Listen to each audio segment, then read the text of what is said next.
Greetings. Welcome to TheQueenElle LLC. This is TheQueenElle. Thank you so much for joining me today. So this video is regarding the minor or dwarf planets and asteroids that are within our solar system. One of them is a bit outside of our solar system, but they are recognized in astrology for the impact that they have on our lives. So stick around so we can discuss some of these. In astronomy, what is considered a dwarf or a minor planet is one that has a longer or greater orbit size than Neptune. So anything beyond Neptune's distance from the sun, or just having a longer orbit around the sun than Neptune, is considered a dwarf or a minor sized planet.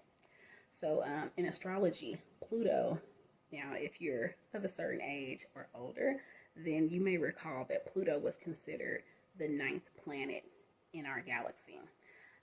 In the, I would say the last 20 years or so, Pluto has been considered a dwarf planet, and now it's considered an outer planet, and that's because of the size of Pluto as well as the distance from the sun and how long its orbit is.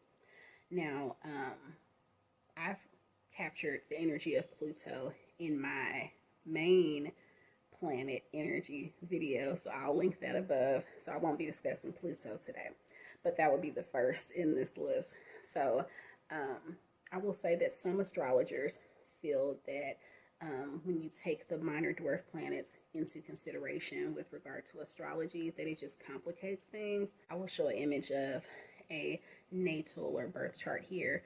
Yes, the inclusion of minor or dwarf planets adds an extra layer when you include them in a chart, but because the energy is real energy, and it's not that far-fetched, then I'm of the mindset that, why not include them? I may not talk about them on a daily basis, but when it comes to retrogrades, I will discuss them. And there are certain in particular that I definitely discuss. Now, with regard to my personal birth or natal chart, I have considered all of them just to lend more information and detail and more layers to who I am on a personal note. But as far as speaking astrologically in my lessons and the messages that I give, there are just a few that I mentioned, but we're going to cover all of them here, all of the ones that are most widely recognized.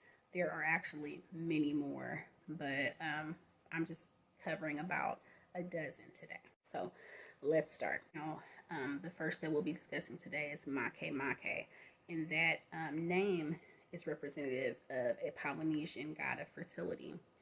This dwarf planet was discovered in 2005, and it represents manifestation, visualization, positive thinking.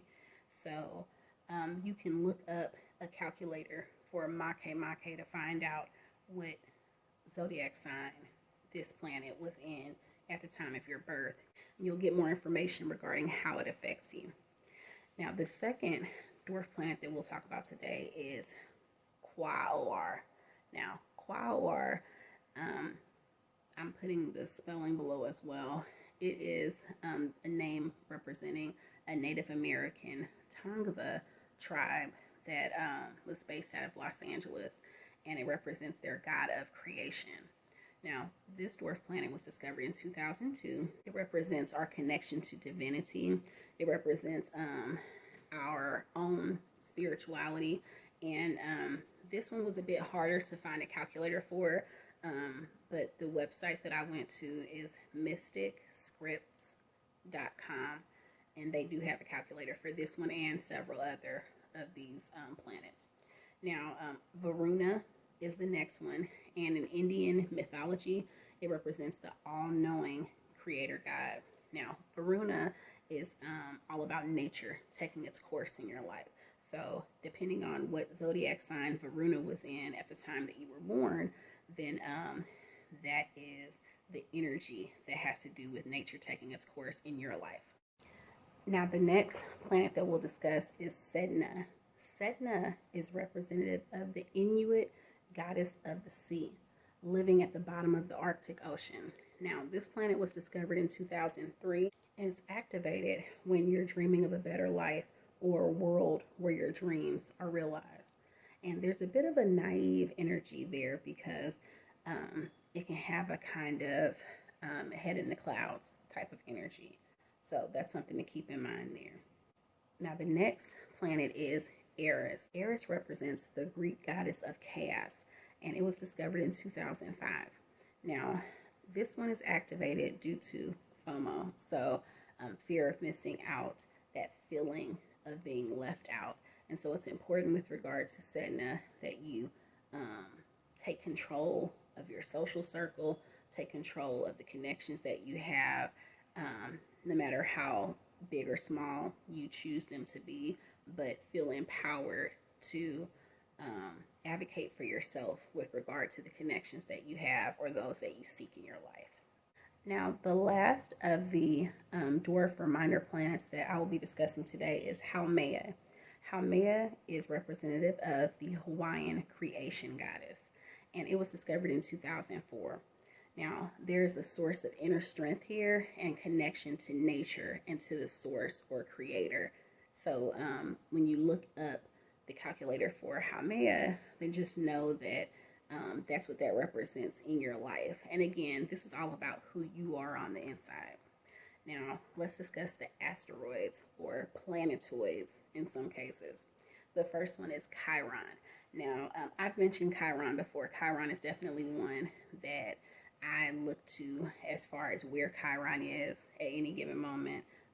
Just the different transits, whether Chiron's in retrograde, is very impactful in our lives. Chiron represents the wounded healer.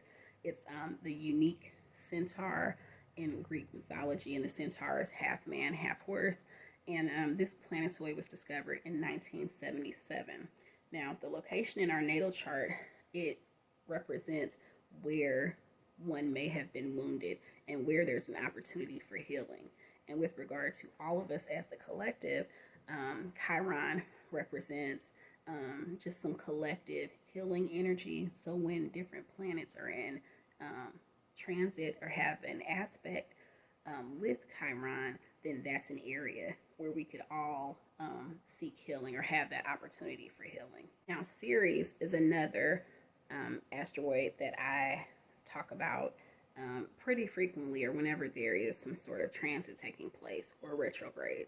Ceres represents Earth Mother. Ceres was the first asteroid discovered, and it was discovered in 1801. Now it's considered actually a dwarf planet. So, like I said, it represents Earth Mother, goddess of harvest. There's a nurturing energy there. So we're currently in Ceres retrograde right now until May. And this is just a time, like I've said in the video, so I'll link that above.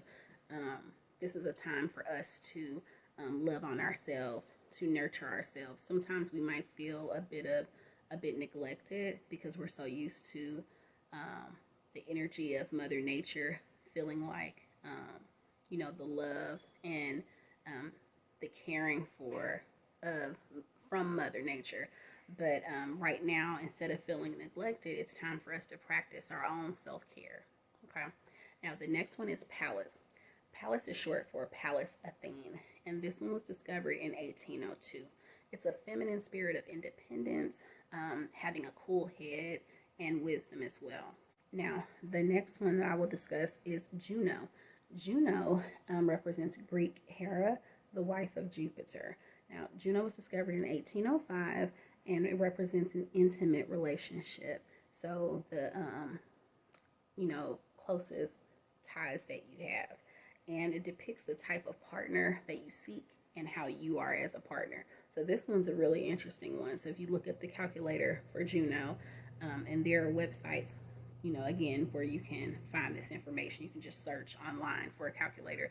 It will ask you, like the others, it will ask for the time that you were born as well as the location that you were born. And if you either don't have that information, don't have access to it, or just don't know, then you can give kind of like the closest guess, In some cases, because of these smaller planets having such a long orbit, the time of day may not matter. So you can try different times of day, like the morning versus the evening, to see if it even makes a difference, if it changes zodiac signs, or if the whole 24-hour period was one zodiac sign. The main planets, it definitely matters, but and even the moon sign, it matters. But these smaller planets and asteroids, it may not matter, but you might just want to test it out to see for yourself. And like I said, you may find when you look at this information that some of it is just obvious to you. Like, yes, of course, I know I feel like that. I know that I'm like that, etc. But in a lot of cases, it is nice to feel a sense of vindication, a sense of confirmation from, you know, from our solar system, from Mother Nature, to know that, okay, so I'm not crazy for feeling the way that I do about this aspect of my life. This is, people who have the same placement as me, they feel the same way that I do, or these are the people that I'm most compatible with because of this placement. So it could be very useful and cathartic in that way. Now, the next one we'll discuss is Vesta. Vesta represents Greek Hestia, the goddess of hearth fire. Now, Vesta was discovered in 1807 and represents virginal, selfless energy. Now, in Greek mythology, Vesta was one who decided to abstain eternally and give herself to essentially to mankind. And so that's where the selfless virginal energy comes from. Any issues that you have regarding sexuality and feeling complete or feeling whole, you'll find in your Vesta placement, as well as the revelation of where your life will be dedicated, what type of way you'll be of service to others. Now, part of fortune, or simply called fortune, depending on the calculator that you look at, this is representative of Arabian astrology, and it's still commonly used in that way. Now, this is, as the title states, it's about the fortunate, successful area of your life. So, again, it has to do with where these planets were as far as the house that the planet was in on your chart. And if you have not checked out my astrology houses video, I posted one just the other day, so I'm going to link that above. Definitely check out that video because that is what makes a big difference in your life as far as where all of these, like, you can look up on the calculator, it'll show you what zodiac sign these planets were in at the time you were born, and that's super helpful. But what's even more helpful is what house these planets were in as well. When you pull your chart and you see what zodiac sign was in each house, then you look at what these planets, like what zodiac sign these planets were in, then you can kind of deduce, okay, well, let's say Pisces is in my first house of self, and fortune is also in Pisces. If fortune is in Pisces and Pisces was in the first house when I was born, then that means that fortune was in the first house. And so that will help you to determine, okay, well, an area of success in my life is wrapped up in me and who I am as a person. And so you just find some commonalities, and it helps you as far as future determination. Like I said, it helps you to find out, why you are the way that you are as well. So it's all super helpful. Okay, so the last two that I will discuss are the lunar nodes, and there is a north node and there's a south node. So what are the lunar nodes?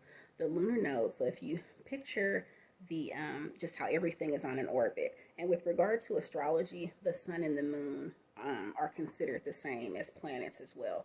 Obviously, they're the sun and the moon, but as far as calculating or depicting everything on an astrological chart, the sun and the moon are listed with the planets. So that totals 10 now, not just the 8 other than Earth. So if everything has its own orbit, the sun has its orbit, the moon has its orbit. But remember, I said the orbits are kind of like this. They're not, like this, or just like, like this. They're crisscross all over the place. Well, the sun and the moon's orbits, they cross twice. On one side, if Earth was, like right here, they cross over here somewhere and they cross over there somewhere. The point where those two orbits crossed or intersected, that's what the lunar nodes are. So there's a north node and a south node. The north node is also called the dragon's head. That represents your goals, your destiny. It represents an area where work or development needs to be done in your life. The south node, also known as the dragon's tail, that represents karma. It represents an area of mastery from previous lives as well. So again, just another, layer to be added to the puzzle that is you. Now, where do these north and south nodes come in handy? Well, when you're pulling your astrological chart and looking at where everything is, you'll find out where the north and south nodes were. Now, the north node is also referred to as the true node. And that one really is relevant in your life because, like I said, it represents your goals and your destiny in life. So depending on what house the true node is in, that will just lend a bit more just to the essence of who you are, as well as any interactions that some of the other planets may have with the true node or the south node at different points or times in your life, okay? So, like I said, this is very useful information. We are still, we're not scratching the surface anymore. We're digging a bit deeper, but there's so much more to uncover. So I hope that this has been helpful. Stick around because I will have many more videos like this. Thank you so much for joining me today. Peace. Ashe.